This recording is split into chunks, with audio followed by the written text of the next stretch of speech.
कि मैं उसका वीडियो बनाकर भेजूंगा। छोटे छोटे वीडियो बनाकर उन्होंने भेजे थे। साहब उस समय शरीर में थे। साहब से मैंने उन तस्वीरों को और उन वीडियोस को दिखाया।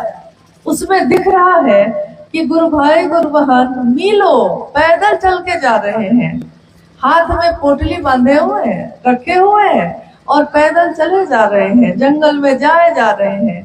रास्ते में कहीं भूख लगी है तो चट्टान है, झरना है, पहाड़ी नदी और झरना है, वहां बैठ गए हैं। अपनी जो रोटी और प्याज का टुकड़ा है, थोड़ी सी सब्जी है, उसको खोला है, सब लोग मिल बांट के आपस में खा रहे हैं और फिर वहां से दूसरे गांव में बढ़ के महादेव की बात कर रहे हैं। कहते हैं महादेव का काम कौन करता है? महादेव का काम उनके गण करते हैं। महादेव के गण आभूषण पहन कर नहीं आते। महादेव के गण महलों में नहीं रहते। महादेव के गण, महादेव के लोग चट्टानों पे रहते हैं, जैसे मेरे महादेव रहते हैं। वो झरनों का पानी पीते हैं जैसे मेरे महादेव पीते हैं। जैसे पर्वतों पे उनका परिवार दिखता है, जैसे बर्फ में भी बैठे हुए वो निहंगी शमशानी परम शांत है, वैसे ही उनके गण, उनके लोग, उनके शिष्य धरती पे विचर रहे हैं, चल रहे हैं। और साहब ने कहा कि आपको पता नहीं है शिव शिष्यों की कीमत क्या होती है।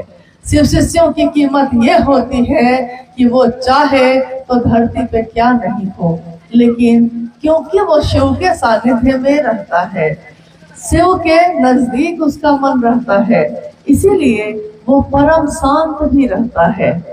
जीवन में लाख हलचल हो जाए, जीवन में लाख उतार चढ़ाव हो जाए, लेकिन वो शांत रहता है, सुखी रहता है। महादेव महादेव कहता हुआ मगन रहता है, दीवाना बना रहता है। घर द्वार भी चलता रहता है, महादेव का काम भी चलता रहता है।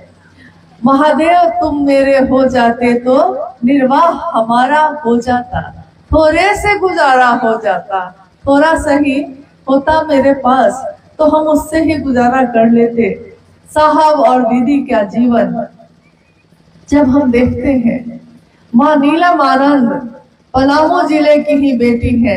एक समय लातेहार और पलामू एक ही था, बाद में ये अलग जिला बना है, लेकिन पलामू जिले की बेटी, मनातूगढ़ में उनका परिवार एक राज परिवार, मनातूगढ़ जैसे घर में उनका जन्म हुआ।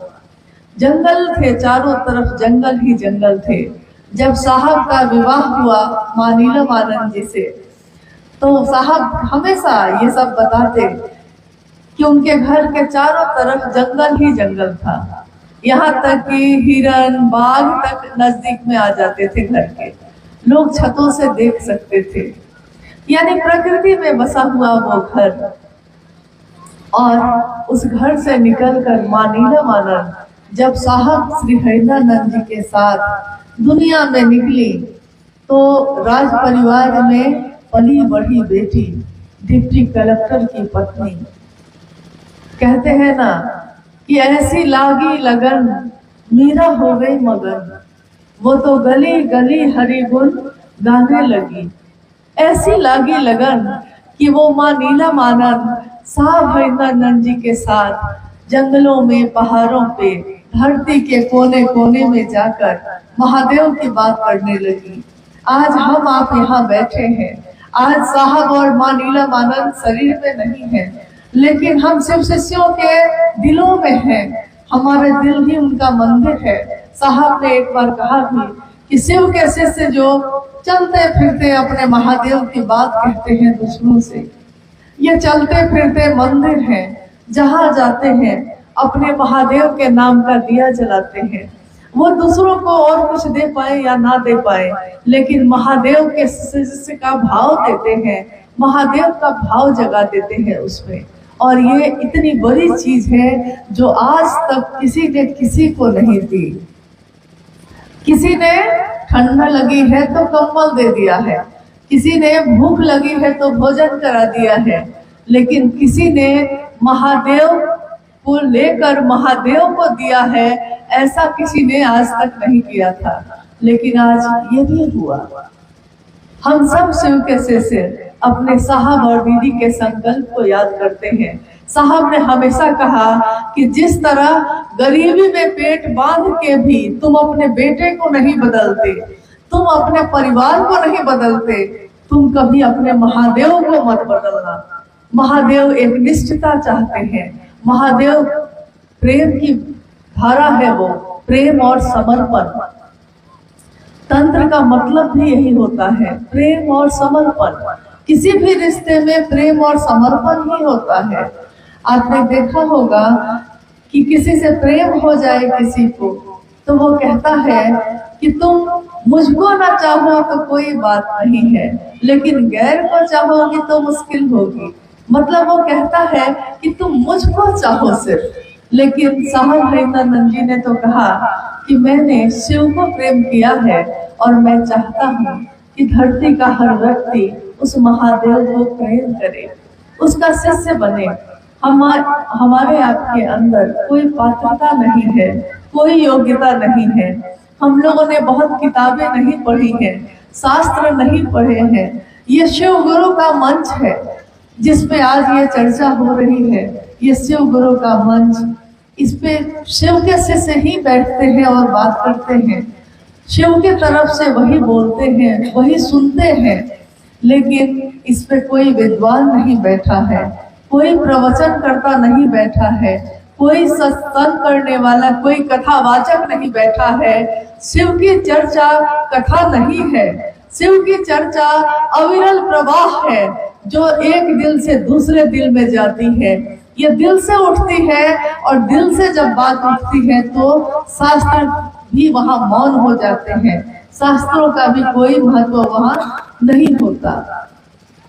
जैसे एक माँ से पूछिए, एक माँ से कोई पूछे कि तुम अपने बेटे को कितना प्रेम करती हो बताओ, वो बताने लगती है। आप कहिएगा कि लिख कर बताओ, तो वो कहेगी कि प्रेम इतना है कि लिखने पे शब्द कम पड़ जाएंगे। वैसे ही शिव के लिए जो प्रेम जगाया है साहब ने हमारे आपके हृदय में, वो प्रेम ऐसा है कि ये पूरी धरती का कागज बन जाए, ये पूरा समंदर जो है वो जल बन जाए, स्याही बन जाए। और स्वर्ग का एक पेड़ होता है पारिजात, पारिजात नाम का पेड़, उसकी लेखनी बना दी जाए, कलम बना दी जाए। और अभी सरस्वती पूजा आने वाली है।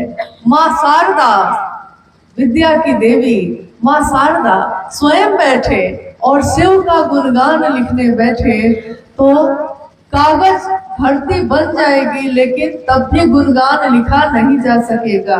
इतने गुणगान हैं। शिव के विविध रूप हैं, शिव के अनेक रूपों को धरती ने पूजा है।